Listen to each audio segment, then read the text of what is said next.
Exotica. God damn, but I love this movie.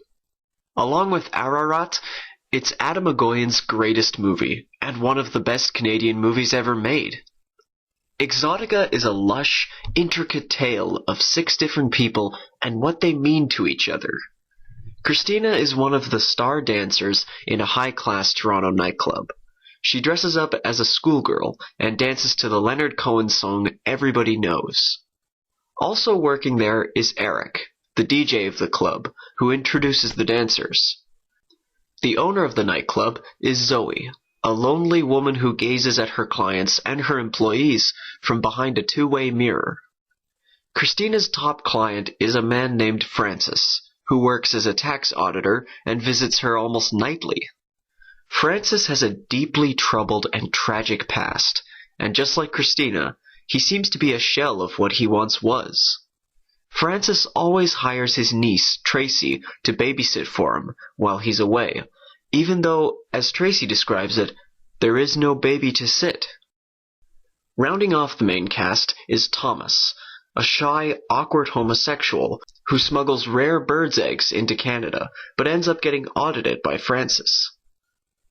With the exception of Tracy, every main character in this film interacts with at least 2 of the other main characters, until an elaborate web of connections is woven. This web threatens to strangle some of the people involved, who are paralyzed in their lonely positions in life. They seem to be punishing themselves and each other, almost accidentally, and the audience slowly gets ideas as to why that is. The answers, like with most of Agoyan's work, are not easily obtained and are not clear-cut. Just like life, what goes on in the characters' heads stays in their heads, and as much as we learn throughout the film, we eventually need to fill in the gaps with our own guesswork or analysis. Exotica features a roll call of well-known Canadian actors.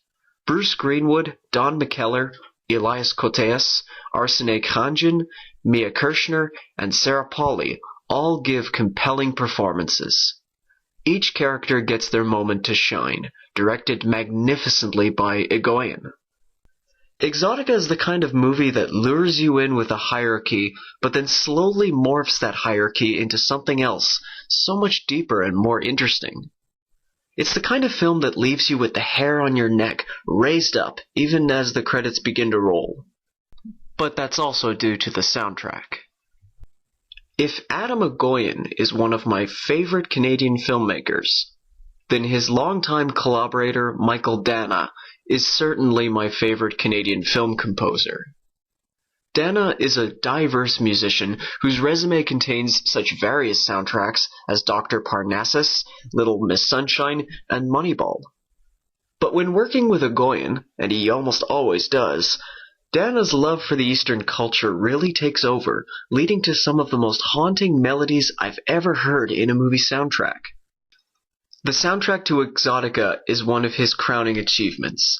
It's one of the very few times in my life where I purchased the soundtrack independently of the film. Exotica remains one of the greatest Canadian movies ever made, and one of the most hypnotic movies that I've ever seen. The intricate plot, the compelling characters, the haunting soundtrack, and the sensuous atmosphere are all traits that Adam Agoyan would use in most of his later work. All in all, the film's terrific, and well worth watching.